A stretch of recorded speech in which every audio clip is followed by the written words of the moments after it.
Assalamualaikum warahmatullahi wabarakatuh. Perkenalkan, nama saya Gilang Judianto, nomor NIM 210102034. Pertama-tama, yang terhormat kepada Bu Suci Hasanah, Skep Nas Nkep selaku dosen pembimbing mata kuliah metodologi penelitian, dan teman-temanku yang berbahagia. Di sini saya akan mempresentasikan tentang asuhan keperawatan gangguan sistem pernafasan dengan tuberkulosis paru pada Tuan rumah sakit. Yang pertama adalah latar belakang. Tuberkulosis paru adalah penyakit infeksi yang disebabkan oleh bakteri Mycobacterium tuberculosis.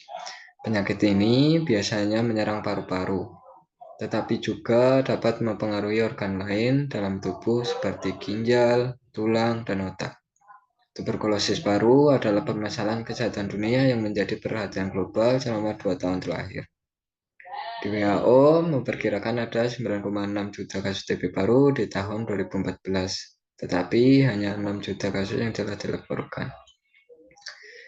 98% masalah TB paru dunia diantaranya di Asia Tenggara. Indonesia menempati posisi terbesar kedua masalah kesehatan habis India, yaitu sebesar 10%.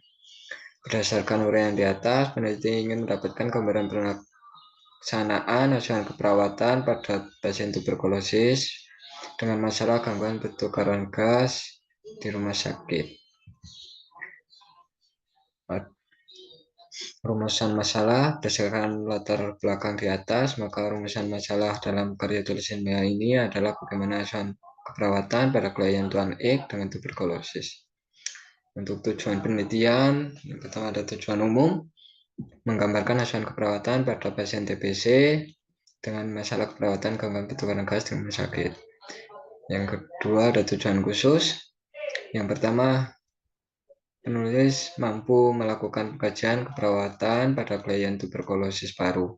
Yang kedua, penulis mampu merumuskan diagnosa keperawatan pada klien tuberkulosis paru. Tiga, penulis mampu menyusun intervensi keperawatan pada klien TBC paru. Yang empat, penulis mampu melaksanakan implementasi pada klien. Yang kelima, penulis mampu melakukan evaluasi pada klien TBC. Untuk manfaat penelitian, ada 3. Yang pertama ada untuk penulis, menambahkan pengetahuan dalam pemahaman pengkajian, diagnosa, intervensi, implementasi, dan evaluasi keperawatan pada klien tuberkulosis paru. Yang kedua, untuk akademik, menambahkan pustaka dan informasi bagi mahasiswa mengenai asuhan keperawatan tuberkulosis. Yang ketiga, untuk bagi pengembangan ilmu keperawatan, menambah wawasan dan pengetahuan dalam pengembangan keperawatan sebagai profesi yang berkompeten dan memberikan asuhan yang optimal pada klien dengan berbagai macam penyakit. Bab 2, tinjauan pustaka. Yang pertama ada etiologi. Penyakit TBC disebabkan oleh infeksi bakteri Mycobacterium tuberkulosis. Bakteri ini dapat menyebar melalui udara ketika seseorang yang terinfeksi batuk, bersin, atau bicara, dan penularan terjadi saat orang sehat menghirup bakteri tersebut yang dapat di dalam partikel udara yang terkontaminasi. Selanjutnya ada manifestasi klinis. Di manifestasi klinis TBC yaitu bervariasi tergantung pada tingkat keparahan penyakit dan sistem kekebalan tubuh individu. Ada beberapa gejala umum TBC paru meliputi yang pertama ada batuk yang berlangsung lebih dari 2 minggu, yang kedua demam, 3 keringat malam, yang keempat penurunan berat badan, yang kelima kelelahan, keenam nafsu makan berkurang, yang ketujuh nyeri dada. Selanjutnya ada komplikasi TBC. Komplikasi TB paru dapat disebabkan sangat serius. Beberapa komplikasi yang dapat terjadi meliputi yang pertama penyebaran infeksi ke organ lain dalam tubuh, seperti ginjal, tulang, otak, dan sistem saraf pusat. Yang kedua ada pembentukan rongga-rongga di paru yang dapat menyebabkan pendarahan paru, seperti pneumotoraks atau infeksi sekunder. Yang ketiga ada tuberkulosis miliar, yaitu ketika bakteri menyebar ke seluruh tubuh melalui aliran darah. Yang keempat ada tuberkulosis resisten obat, di mana bakteri menjadi tahan terhadap obat-obatan yang digunakan dalam pengobatan standar. Selanjutnya ada asuhan keperawatan. Di asuhan keperawatan meliputi yang pertama ada pengkajian, data-data yang perlu dikaji pada asuhan keperawatan dengan tuberkulosis paru, yaitu yang pertama ada data pasien, yang kedua keluhan utama, yang ketiga ada riwayat kesehatan, yang keempat ada riwayat penyakit sebelumnya, yang kelima ada riwayat penyakit sekarang, yang keenam ada pemeriksaan fisik, yang ketujuh ada pola kebiasaan sehari-hari. Diagnosa keperawatan yang pertama gangguan pertukaran gas berhubungan dengan tidak keseimbangan ventilasi perfusi. Untuk intervensi keperawatannya, diagnosa keperawatan gangguan pertukaran gas berhubungan dengan ketidakseimbangan ventilasi perfusi di SLKI setelah dilakukan tindakan 3 kali 24 jam diharapkan oksigenasi dan atau eliminasi karbon dioksida membran alveoli kapiler dalam batas normal dengan kriteria hasil bisu menurun, bunyi nafas tambahan menurun, takikardi menurun, PO2 batas normal, PCO2 di batas normal. Untuk di psikinya yaitu pemantauan respirasi. Observasinya memonitor pola nafas, memonitor saturasi oksigen, memonitor frekuensi irama, kedalaman, dan upaya nafas. Memonitor adanya sumbatan saluran nafas, memonitor tanda-tanda hipoventilasi. Terapeutiknya, atur interval pemantauan respirasi sesuai kondisi pasien, dan edukasinya jelaskan tujuan dan prosedur pemantauan, informasikan hasil pemantauan jika perlu. Kolaborasinya ada kolaborasi penentu dosis oksigen.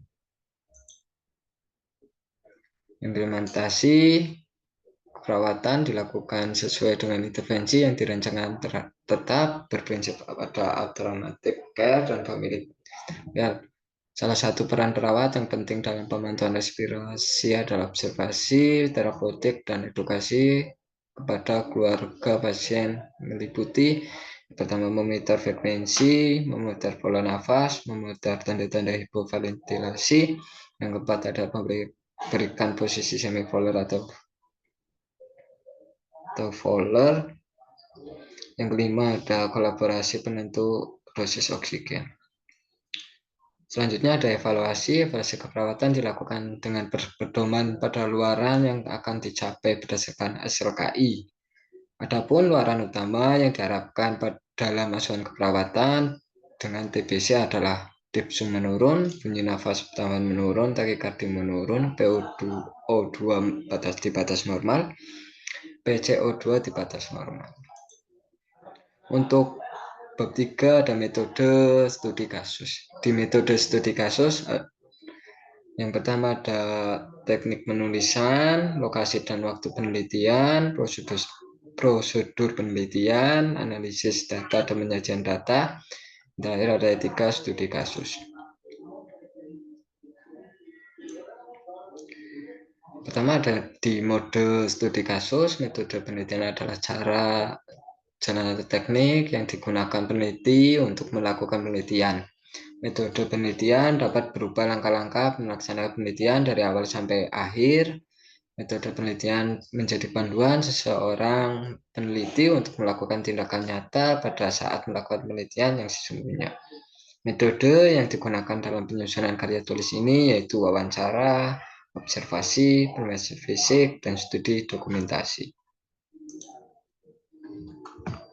Untuk lokasi dan waktu penelitian, lokasi dan waktu penelitian menggambarkan masa dan lokasi pemberian asuhan keperawatan pada pasien yang didokumentasi. didokumentasikan dalam karya tulis ilmiah ini. Yang pertama, lokasi penelitian dilakukan di rumah sakit umum. Yang kedua, waktu penelitian, persiapan dan penyusunan proposal, pengumpulan data, ujian proposal, ujian KTI, desain studi kasus. Untuk analisis data dan penyajian data. Yang pertama, tahap pengkajian, jenis pengumpulan data ada sekunder dan primer. Yang kedua, diagnosis keperawatan, jenis pengumpulan data sekunder dan teknik mengacu pada buku SDKI. Yang ketiga, ada intervensi keperawatan, jenis pengumpulan datanya ada sekunder.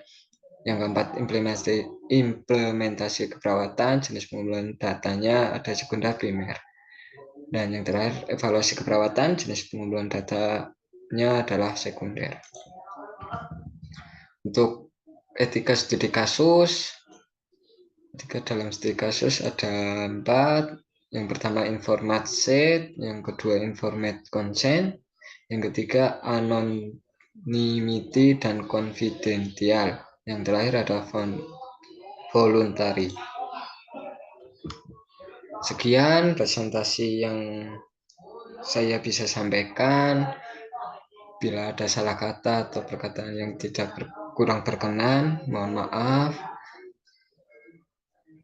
Wassalamualaikum warahmatullahi wabarakatuh.